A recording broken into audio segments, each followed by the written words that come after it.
Good morning, my dear student. Today we are going to discuss about the chapter number 4 and exercise 4.6 और इस exercise में हम लोग 2 variable और 3 variable के बारे में डिस्कस करेंगे। देखो 10th क्लास में भी हम लोगों ने लीनियर इक्वेशन 2 वेरिएबल पढ़ा था, ठीक है ना, और उसको हमने सॉल्व करने के अलग अलग मेथड वहाँ अप्लाई किए थे और यहाँ पर हम लोग इनवर्स मैट्रिक्स की हेल्प से उसे सॉल्व करेंगे। प्रोसेस वही है कि कितने टाइप के सोल्यूशन होते हैं, तो आपने सीखे थे कि unique solution, many solution, no solution, है ना, इस तरीके से। और वहाँ दो अपनी सोल्यूशन को 2 पार्ट में हम लोगों ने डिवाइड किया था, एक था इनकंसिस्टेंट, एक था कंसिस्टेंट। तो कंसिस्टेंट सोल्यूशन क्या थे, जिसमें एटलीस्ट 1 सोल्यूशन होना चाहिए, ठीक, एटलीस्ट 1, यानी कि यूनिक सोल्यूशन भी हो सकता था और मैनी सोल्यूशन भी हो सकता था। और इनकंसिस्टेंट जो था वो उसमें क्या था, no solution. Inconsistent means no solution. तो यहाँ पर भी हम लोग इसी तरह का डिस्कस करेंगे। तो सबसे पहले समझते हैं किस तरह हम लोग सॉल्व करेंगे। तो हम लोग लेट कर लेते हैं कि जो लीनियर इक्वेशन है a1x b1y plus c1z equal to d1, दूसरी equation a2x plus b2y plus c2z equal to d2 and a3x plus b3y plus c3z equal to d3। हमने लेट कर लिया, 3 वेरिएबल लिया, 3 वेरिएबल लेके समझ लेंगे तो 2 वेरिएबल आप अपने आप आसानी से कर लेंगे। देखिए अगर वेरिएबल 3 है तो इक्वेशन भी हमको कितनी चाहिए, 3 चाहिए। तो अब देखो इसमें हम लोगों को इनवर्स मैट्रिक्स के लिए हमको लेट करना होगा कि a इक्वल टू a क्या होगा, जो x और y और z के जो कोफिशिएंट हैं उनको आप a लेट कर लेंगे। तो ये a1 हो गया, a2 हो गया, a3, b1, b2, b3, c1, c2 and c3, ये तो हो गया आपका a। और जो b होगा, b जो आपका कांस्टेंट होगा उसे आप b लेट करेंगे। तो ये है d1, d2 एंड d3। और जो वेरिएबल है उसको हम लोग x से दिखाएंगे। x क्या है, यहाँ पे x है, y है और z है। तो ऐसे सबसे पहले आपको ये काम करना है, लेट करना है और इक्वेशन को एक ही स्टैंडर्ड में लिखना है, यानी कि सभी के कांस्टेंट कहाँ है, राइट साइड में है। अब देखिए एक केस यहाँ 2 बनेंगे कि पहला केस क्या होगा कि ये जो मैट्रिक्स है हमारी, ये सिंगुलर भी हो सकती है और नॉन सिंगुलर भी हो सकती है। तो केस 1 में अगर हम लोग बात करें, केस 1 में कि अगर मैट्रिक्स हमारी कैसी है, सिंगुलर है। सिंगुलर का मतलब हो गया कि determinant a not equal to 0 है, तो उस कंडीशन में चलते हैं तभी वो इनवर्स निकाल पाएगा। तो कैसे कि ax इक्वल टू b। अगर देखो ax इक्वल टू b, अब हम लोग क्या करेंगे, a इनवर्स से मल्टीप्लाई कर देंगे तो क्या आएगा, a inverse ax equal to a inverse b। ये चीज समझ में आ रही। तो देखो a इनवर्स x क्या होगा, a inverse x that is i। तो ix equal to a inverse b, then x equal to a inverse b। तो ऐसे हम लोग सोल्यूशन निकालेंगे। x यानी कि x तो आपका ये हो जाएगा x y z, यहाँ a इनवर्स बनेगा b। तो ये हमारा क्या बताएगा, यूनिक सोल्यूशन बताएगा। ध्यान रखना ये क्या हो गया, यूनिक सोल्यूशन, यूनिक सोल्यूशन। अब केस 2 में चलते हैं। केस 2 क्या होगा, सिंगुलर मैट्रिक्स है ना। केस 2 में डिटर्मिनेंट a क्या हो सकता है, determinant not equal to 0, sorry 0 है, नॉट इक्वल टू 0 तुम लोग लिखे इक्वल टू 0। अगर 0 लेंगे तो देखो तुमको क्या करना है, सबसे पहले कि adjoining a b find out करो। अगर ये इक्वल टू 0 नहीं है, ध्यान रखना, अगर ये इक्वल टू 0 नहीं है then which type of the solution, solution किस तरीके का होगा, solution does not exist, solution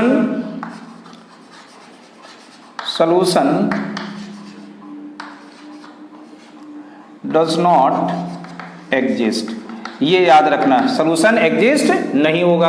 और फिर से अगर adjoining a into B equal to अगर 0 आ जाता है तो क्या होगा, देखिए ये इनकंसिस्टेंट है, ये इनकंसिस्टेंट है, और अगर ये इक्वल टू 0 हो तो ये भी इनकंसिस्टेंट या कंसिस्टेंट हो सकता है। तो इस कंडीशन में क्या आएगा, मैनी सोल्यूशन या नो सोल्यूशन, मैनी सोल्यूशन और नो सोल्यूशन।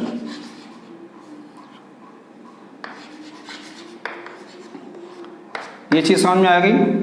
चलिए तो देखिए ये अपना जो बेसिक था स्टार्टिंग का वो था, तो आपको सबसे पहले क्या करना है, डिटर्मिनेंट ए फाइंड करना है। इसी पर डिपेंड करेगा कि मुझे आगे क्या करना होगा। अगर determinant A not equal to 0 है तो हम सोल्यूशन को फाइंड आउट करेंगे, और अगर डिटर्मिनेंट ए इक्वल टू 0 और किस टाइप का सोल्यूशन है तो उसके लिए मुझे एडजॉइनिंग ए डॉट बी निकालना होगा, उसको देखना होगा। अगर वो 0 के इक्वल नहीं है तो does not exist, solution does not exist. और अगर इक्वल टू 0 है तो मैं कह सकता हूं दैट इज मैनी सोल्यूशन और नो सोल्यूशन। यहां तक आ गया समझ में? ठीक, तो क्यों, और ये ध्यान रखना है ये इनकंसिस्टेंट में जा रहा है। ये क्या है, इनकंसिस्टेंट भी हो सकता है, कंसिस्टेंट, यानी इनकंसिस्टेंट और कंसिस्टेंट दोनों के लिए मैंने ये बोला। और यहां पर ये क्या, यूनिक सोल्यूशन के लिए, ये क्या है, यूनिक सोल्यूशन के लिए। ठीक, तो चलो चलते हैं हम लोग एक्सरसाइज में एक तो एग्जांपल करते हैं, एक्सरसाइज ही करते हैं, एग्जांपल क्या। 4.6 में जो पहला क्वेश्चन है, और पहला क्या, क्वेश्चन नंबर 1 2 3 4 5 6, यानी कि 6 क्वेश्चन में आपको एग्जामिन करना है कि consistency of the system of the equation, कौन सा कंसिस्टेंट है और कौन सा इनकंसिस्टेंट है। ठीक है ना, कौन सा। तो कैसे चेक करेंगे, सबसे पहले तो आपको डिटर्मिनेंट ए ही निकालना होगा, है ना। डिटर्मिनेंट ए के लिए पहले आप इसको मैट्रिक्स फॉर्म में लिखना है, 1 2 2 3, और बी क्या आ जाएगा 2 3, और जो x है वो है x और y। तो सबसे पहले आपको डिटर्मिनेंट a फाइंड आउट करना है। डिटर्मिनेंट a क्या आ जाएगा, 3 1 जा 3 और 2 2 जा 4, that is A -1 not equal to 0। इसका मतलब सोल्यूशन के ये जो सिस्टम है, इसको हम लोग सिस्टम भी बोलते हैं, ठीक है ना। तो जो इसका सिस्टम है वो कैसा है, कंसिस्टेंट है, या आप कह सकते हैं इसका सोल्यूशन जो होगा वो कैसा होगा, कंसिस्टेंट। वैसे सिस्टम बोला जाता है कि that system is a consistent. ठीक, अब देखिए दूसरे क्वेश्चन भी सिमिलर है, क्वेश्चन नंबर 3 और हम लोग करते हैं। क्वेश्चन नंबर 3 थोड़ा सा अलग है। तो क्वेश्चन नंबर 3 में कह रहा है x plus 3y equal to 5 and 2x plus 6y equal to 8। अब देखो इसको भी अभी तो इसी तरीके से आपको लिखना है, a equal to 1 2 3 6 and b equal to 5 8 and x equal to x and y। तो सबसे पहले डिटरमिनेंट a फाइंड करते हैं। तो 6 1 जा 6, 3 2 जा 6, और ये क्या हो गया 0। अब देखो हम लोगों ने सेकंड केस में देखा था कि अगर डिटरमिनेंट a इक्वल टू 0 होता है तो फिर मुझे क्या निकालना होगा, एडजॉइनिंग निकालना होगा। ठीक, तो अब हम लोग इसका निकालेंगे एडजॉइनिंग a, और उसके पहले आपको कोफैक्टर। तो a11 क्या आएगा, a11 that is A 6 and a12 लेंगे तो 1 और 2 क्या होगा, प्लस माइनस, तो यहाँ आ जाएगा माइनस और ये 2। फिर a21, और अगर चाहो तो डायरेक्ट भी हम लोगों ने सीखा था एडजॉइनिंग निकालना, उससे भी आप निकाल सकते हो। a21 क्या आएगा, ये माइनस का 3, और a22 1। तो एडजॉइनिंग a क्या आया, एडजॉइनिंग a इक्वल टू, ये तो इंटरचेंज हो जाते हैं 6 और 1, और ये आ गया -2 -3। डायरेक्ट भी हम लिख सकते हैं, ठीक है ना, क्योंकि ये तो आपको मेथड ही बताया गया डायरेक्ट लिखने का। तो ऐसे एडजॉइनिंग a आ गया। अब निकालिएगा एडजॉइनिंग a इंटू बी। तो देखिए 6 -2 -3 1, और b है 5 और 8। सॉल्व कर लेते हैं।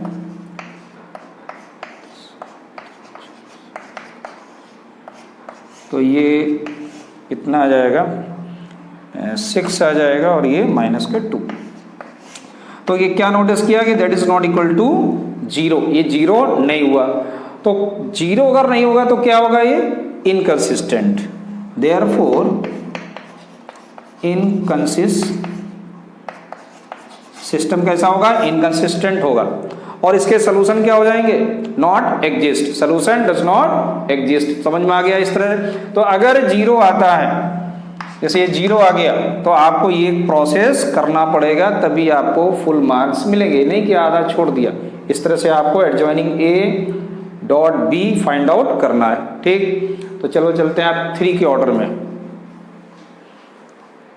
नंबर 4 देखो, क्वेश्चन नंबर 4 में 3 वेरिएबल्स हैं और 3 आपको इक्वेशन दी गई। तो सबसे पहला काम क्या, ए लिखना 1 2 a 1 3 a 1 2 2 a and b equal to 1 2 4 and x equal to x y and z।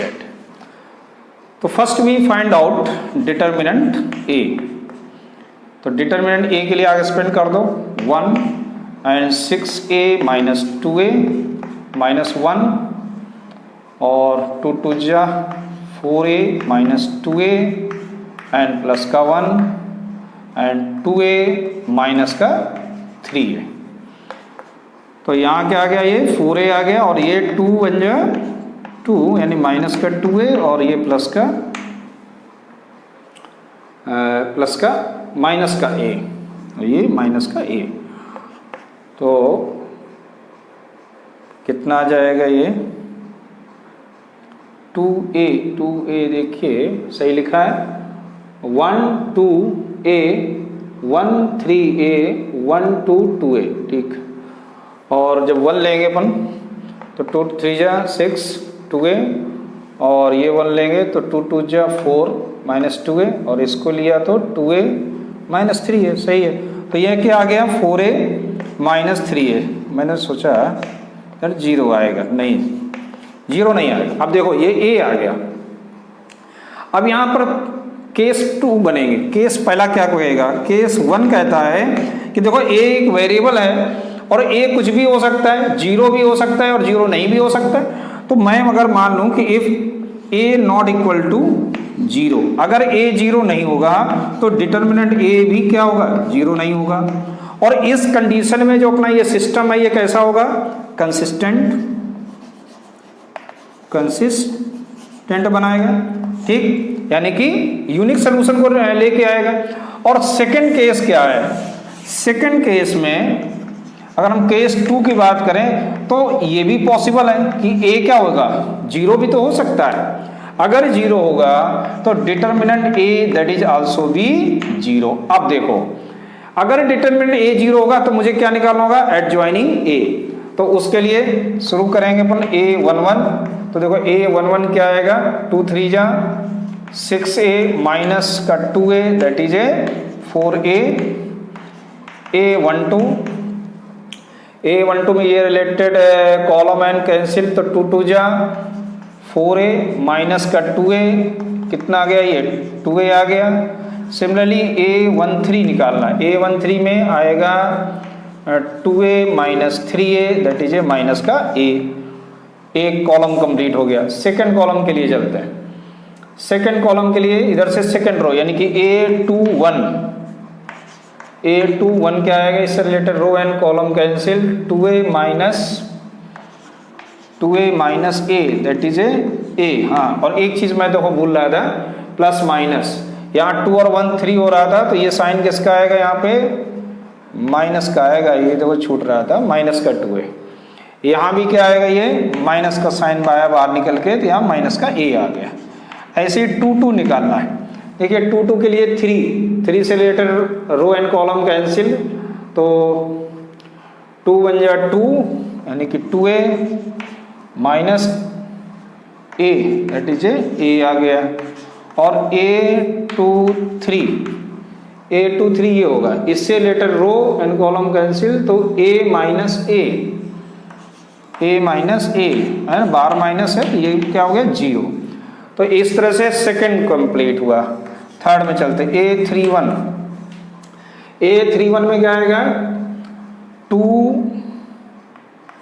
Minus 3 that is minus 1 और a3 मीन्स इससे related column and row cancel 2 1 जा 2 दैट इज 0, माइनस से कोई मतलब नहीं यहाँ पर।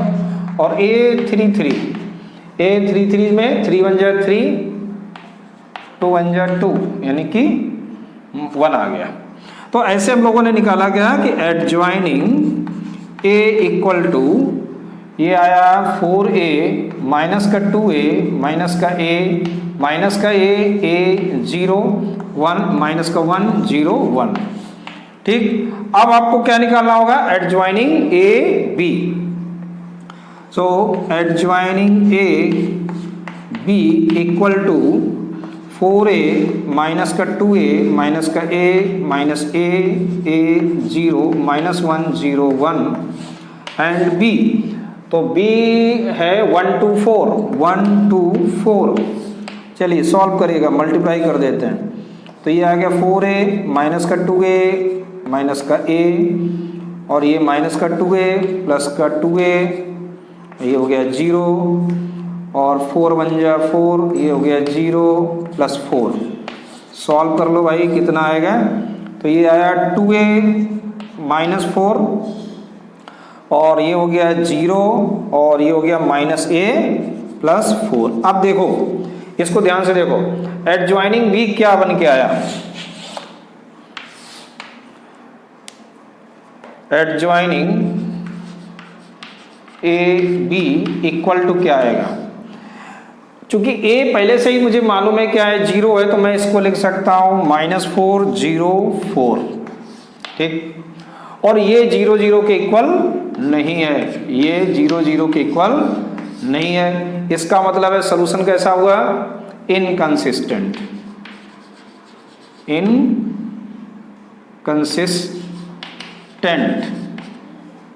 Inconsistent means no solution, no solution, no solution. अब देखो वैसे भी आप देखो सिस्टम को, तो सिस्टम में अगर आप ध्यान से देखो तो a अगर 0 हो जाएगा तो ये पूरी की पूरी, क्या ये पॉसिबल है? ये 0 0 0 0 that is not equal to 4, यहाँ 0 हो गया तो 0 that is not equal to 4, तो ये पॉसिबल ही नहीं है। तो दो केस बने, पहले वाले केस में अगर a 0 नहीं होगा तो कंसिस्टेंट है, और अगर a 0 हो जाएगा तो वो इक्वेशन हमारी कैसी हो जाएगी? इनकंसिस्टेंट हो जाएगी। इसका फाइनल जो कंक्लूजन होगा वो क्या आएगा? देखो फाइनल कंक्लूजन यह है, जैसे हम लोगों ने कहा कि a अगर 0 है तो ये क्या होगा? ये इक्वेशन पॉसिबल ही नहीं है, 0 नॉट इक्वल टू 4। तो what is the final solution? Since a not equal to 0 and system of equations is consistent।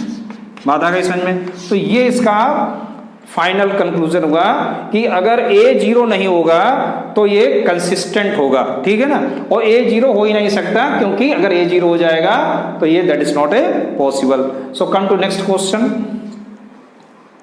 Question number, हमने तो 8 इसमें लिखा है। देखिए 5 और 6 तो सेम है, 4th हमने वो कर लिया, सिमिलर है, अपने आप करेंगे। 7th 8th और 9th ये तीनों क्वेश्चन एक जैसे हैं, 2 वेरिएबल में। तो क्वेश्चन नंबर 8 हम लोग करते हैं। ठीक, इसमें हम लोगों को सोल्यूशन फाइंड आउट करना है। तो सोल्यूशन के लिए सबसे पहले A matrix 2 3 -1 4 and B matrix क्या? -2 and 3 और X Y that is X. तो पहला काम चेक करना कि ये कंसिस्टेंट है या इनकंसिस्टेंट है, सोल्यूशन पॉसिबल है कि नहीं, कि 4 2 जा 8 3 1 जा 3, कितना आ गया? 11, that is not equal to 0। It means that is a consistent, यानी यूनिक सोल्यूशन मिलेगा। तो यूनिक सोल्यूशन के लिए x इक्वल टू क्या होता है? a inverse b formula. इसके लिए मुझे a इनवर्स की जरूरत पड़ेगी, और a इनवर्स के कैसे आएगा? एडज्वाइनिंग a से आएगा। तो एडज्वाइनिंग a पहले निकालेंगे। तो एडज्वाइनिंग a के लिए हम लोग डायरेक्ट निकाल सकते हैं, क्योंकि ये 2 के ऑर्डर में है, इंटरचेंज कर देंगे, यहाँ 4 आ जाएगा, ये -3 हो जाएगा, ये 1 और ये 2।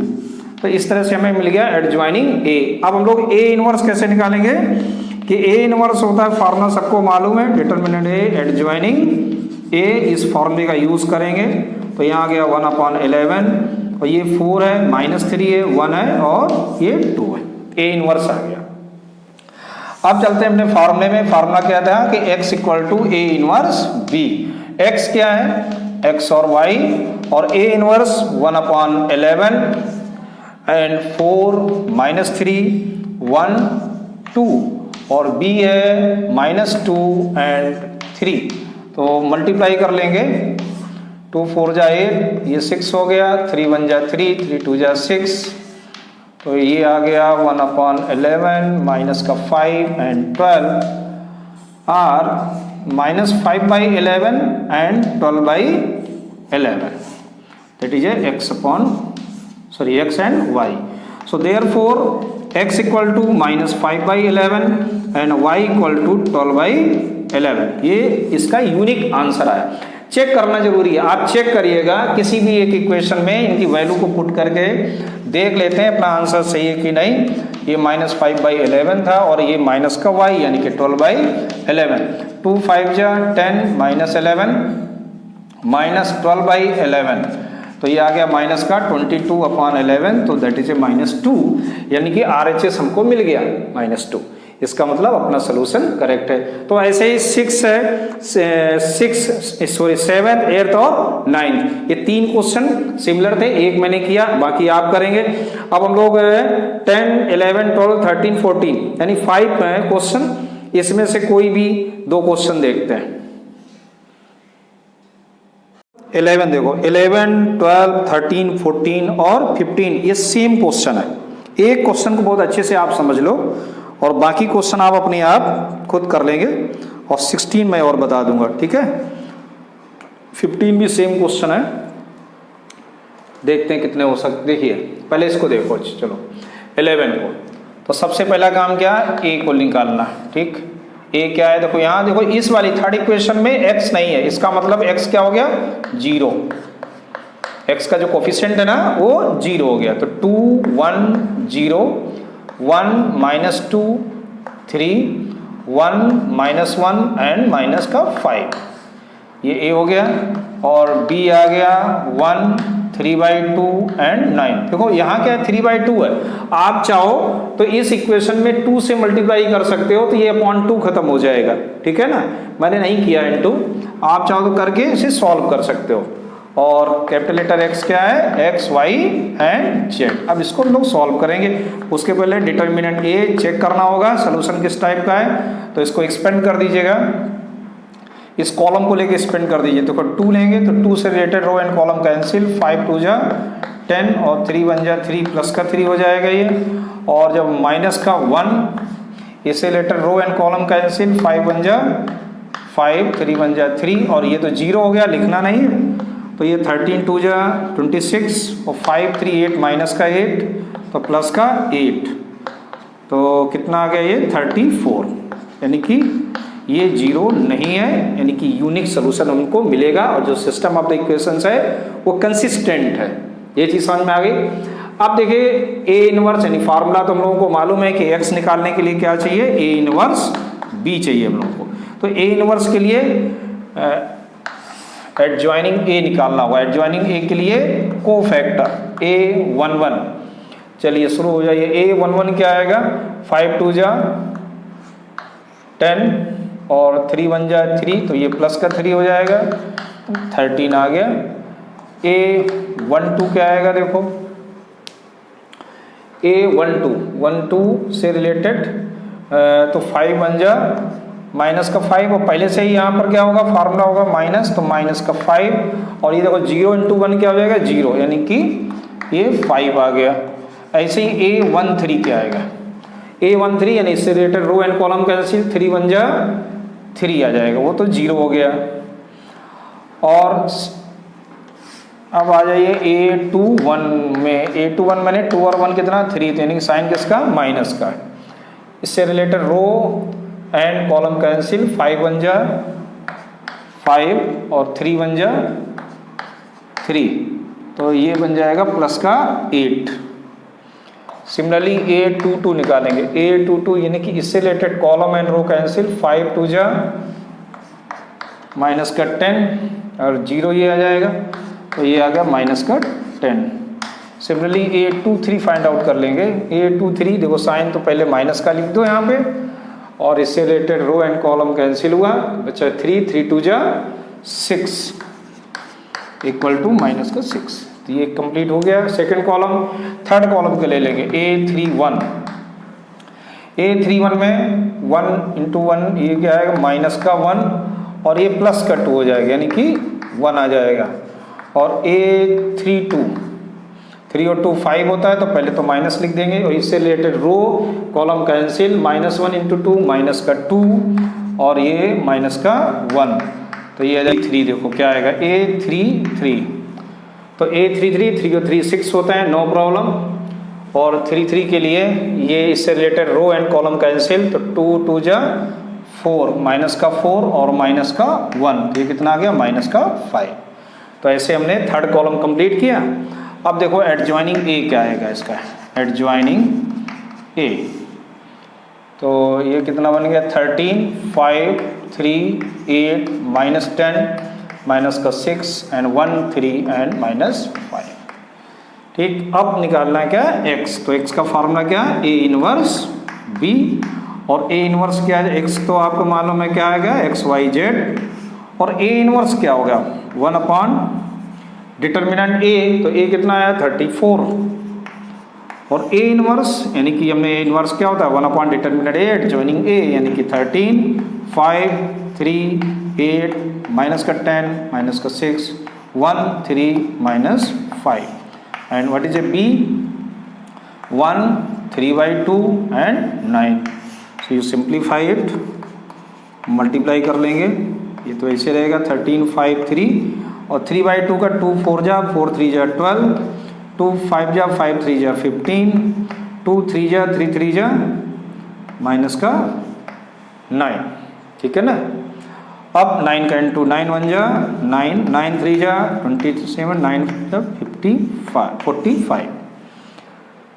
तो ऐसे अब इसको सॉल्व करेंगे तो क्या आएगा, ये देखिए कितना आया 25 और 9, ये हो जाएगा 9 5 14 यानी कि 34, और ये कितना है माइनस का 10 यानी कि प्लस का 17, और इसको सॉल्व कर लो तो माइनस का 5, ये माइनस का 6 और माइनस का 45 यानी कि माइनस का 51, ये आया। तो x y z 34 को अंदर मल्टीप्लाई करेंगे तो क्या आएगा ये 1, ये आ जाएगा 1/2, और इसको करेंगे तो माइनस का 3/2, ठीक है ना, 17 से कैंसिल हो रहा, तो x equal to 1, y equal to 1/2 and z equal to -3/2। ये क्वेश्चन नंबर 11 हम लोगों ने किया है। क्वेश्चन नंबर 12, 13, 14 और 15 सेम है, सिमिलर हैं, आप प्रैक्टिस करिएगा, ठीक है ना। 15 नंबर क्वेश्चन में कोई भी दिक्कत नहीं है, जैसे सभी क्वेश्चन थे ऐसे 15 नंबर क्वेश्चन भी आपका है। ए इसमें अलग से दिया गया, कंफ्यूज नहीं होना आप, तो नीचे की इक्वेशंस अगर आप देखो तो x y z के कोफिशिएंट सेम है, ठीक है ना। तो जैसे बाकी क्वेश्चन किए ऐसे सेम 15 नंबर क्वेश्चन आपको करना है। अब देखिए 16 नंबर क्वेश्चन क्या है, the cost of 4 kg onion, 3 kg wheat and 2 kg rice is given 60 rupees. तो यहाँ पर आपको लेट करना होगा कि let the cost of 1 kg onion x rupees, 1 kg wheat y rupees and 1 kg rice z rupees. तो पहली equation क्या बन जाएगी 4x plus 3y plus 2z equal to 60, first equation, और दूसरी equation 2x plus 4y plus 6z equal to 90 हो जाएगी, और थर्ड इक्वेशन बनेगी 6x plus 2y plus 3z equal to 70। ठीक, अब इसको हम लोग सॉल्व करना है। तो चलिए एक और इस देखो, ये है तो ये भी सिमिलर क्वेश्चन है जैसे अभी हम लोगों ने किए, तो एक प्रैक्टिस और हो जाएगी। तो देखो यहाँ क्या करना है, जैसा वैसे बना रहने दीजिए, और आप लीजिए 4 2 6 3 4 2 2 6 3, और b value is given 60 90 and 70। अगर हम चाहते तो 2 से यहाँ डिवाइड कर सकते थे, 2 का डिवाइड कर देंगे तो 45 मिल जाएगा, और तो उससे क्या होगा, यहाँ 45 हो जाएगा, तो फिर मल्टीप्लाई में हमें दिक्कत है, इसे ये हमारा जो लिखा है ना 9 का इंटू करना पड़ेगा, तो ये सिंपल रहेगा। कैपिटल एक्स क्या हो जाएगा, एक्स वाई जेड, इसलिए हमने इसको सिंप्लीफाई नहीं किया है, ध्यान रखना। तो डिटर्मिनेंट ए फाइंड आउट कर लेते हैं पहले। तो 4 यानी कि 3 4 जा 12, 6 2 जा 12, फिर माइनस का 3 और माइनस का 3, तो इससे रिलेटेड है ये दोनों कैंसिल, 3 2 जा 6, 6 6 जा 36, समझ में आ रहा है। और प्लस 2 लिया तो 2 2 जा 4, 6 6 4 जा 24, यहाँ तक समझ में आ गया। चलिए अब देखो, ये तो हो गया 0 और ये हो गया कितना, माइनस का 30, और 33 जा माइनस का है तो प्लस का हो जाएगा यानी कि 90, और ये हो गया 20 तो माइनस का 40 हो जाएगा, तो ये आ गया कितना 50, that is not equal to 0, यानी कि सॉल्यूशन पॉसिबल है। अब निकालना क्या है हमको, फार्मूला तो आपको मालूम है, x इक्वल टू क्या, a इनवर्स b के थ्रू हम लोगों को इसको सॉल्व करना है। तो सबसे पहले एडजॉइनिंग a के लिए कोफैक्टर निकालिएगा a11, तो a11 देखिए क्या बनेगा, a11 की बात करेंगे तो क्या आएगा 4 3, यानी कि 4 3 जा 12 और 6 2 जा 12, तो कितना आ गया ये 0, a11 0 हो गया। a12 में माइनस पहले लिख दीजिएगा, और इससे related row and column cancel, तो 3 2 जा 6 और 6 6 जा 36, तो ये कितना बन जाएगा प्लस का 30 आ जाएगा, ठीक। a13 में इससे related row and column cancel, 2 2 जा 4 एंड 6 4 जा 24, तो दैट इज ए माइनस का 20। यहाँ तक आया समझ में। अब सेकंड में चलेंगे, है ना, first column is over, come to second column. 2 1 1 निकाल लेते हैं। 2 1 1 का मतलब इससे रिलेटेड है, इससे related row and column cancel, 3 3 जा 9, और यहाँ पहले माइनस साइन, ये ध्यान रखना है ना, 2 और 1 3 ये माइनस है, तो क्या मैं बोला था, ये दोनों कैंसिल, 3 3 जा 9, 2 2 जा 4, तो ये आ गया कितना माइनस का 5। सिमिलरली a22 निकालना है, तो a22 मतलब 4 से मतलब है, 4 से रिलेटेड जो भी रो कॉलम है कैंसिल हो जाएंगे, 3 4 जा 12 आएगा, और 6 2 जा 12 हो जाएगा, तो एक जीरो और मिल गया। तो डिटर्मिनेंट में जितने जीरो मिल जाते हैं उतना हमारे लिए प्रॉफिट होता है ना, सिंपल हो जाता है। 2 3 लेंगे, इससे related row and column cancel, तो कितना 2 4 जा 8, 6 3 जा 18, तो ये बन जाएगा प्लस का 10 आ जाएगा, माइनस है बाहर भी माइनस है, तो इसे सेकंड कॉलम की कंप्लीट हुआ। थर्ड कॉलम में चलते हैं, 3 1, तो 3 1 के लिए इवन है, कोई दिक्कत नहीं, 6 3 जा 18 और 4 2 जा 8, ये आ गया 10। a32 यानी कि माइनस का साइन पहले, इससे related row and column cancel, 6 4 जा 24, 2 2 जा 4, तो ये आ गया माइनस का 20। और a33 का मतलब हो गया 4 4 जा 16 एंड 3 2 जा 6, दैट इज आल्सो बी 10। तो एडजॉइनिंग a क्या आ गया, चेक कर लो भाई, सही है, कैलकुलेशन देखते रहना, कैलकुलेशन ही मेन है इसमें। अगर एक छोटा सा माइनस भी छूट गया ना तो पूरी मेहनत बेकार हो जाती है, इसलिए बहुत सावधानी से इन क्वेश्चनों को करना है, बहुत केयरफुल होकर करना है, कंसंट्रेट करना है अपने माइंड को, इधर उधर बिल्कुल दिमाग नहीं रखना है, सीधे कैलकुलेशन में दिमाग, थोड़ा सा भी इधर उधर हुआ दिमाग तो गया काम से। अब x equal to a inverse b का फार्मूला लगाएंगे, x क्या है यहाँ पर x y z, और a इनवर्स क्या हो जाएगा 1/50, डिटर्मिनेंट 50 है, और ये आ गया 0 30 माइनस का 20 और माइनस का 5 0 10 और 10 माइनस का 20 एंड 10, और b 60 90 एंड 70। चलिए सॉल्व कर लेते हैं इसको, देखते हैं क्या आएगा। देखो 0 में मिलटू हुआ 0 हो जाएगा, 6 3 जा 18, 2 0 हो जाएंगे, 6 2 जा 12, यहाँ भी 2 0, 90 की आई बात, तो माइनस का 450, ये तो 0 हो गया, और ये प्लस का 900 हो गया, 70 का इंटू तो प्लस का 700 और माइनस का 7 2 जा 1400 और ये प्लस का 700, ये चीज़ समझ में आ रही है। चलिए इसको और कैलकुलेट करिए आगे। तो कितना बन जाएगा ये 250 हो गया और ये 400 हो जाएगा और ये कितना बचेगा माइनस का 12 और 7 और 9 16 यानी कि 400 ये भी बच जाएगा। ठीक है ना, 400 ही तो बचेगा भैया, चेक कर लेना।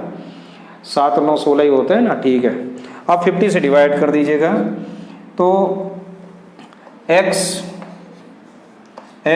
y and z equal to क्या आ जाएगा, 50 का डिवाइड करेंगे तो ये 5 आएगा, ये 8 आएगा और ये 8 आ जाएगा। ठीक, तो हम कह सकते हैं द कॉस्ट ऑफ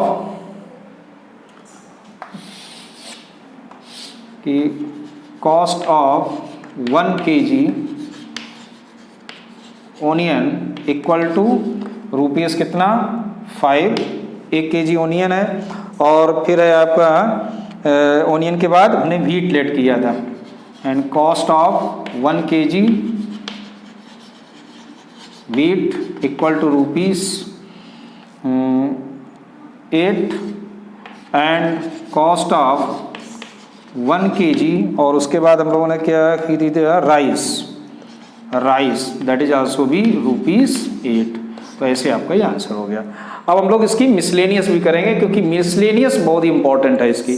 ठीक है ना, ओके, थैंक यू।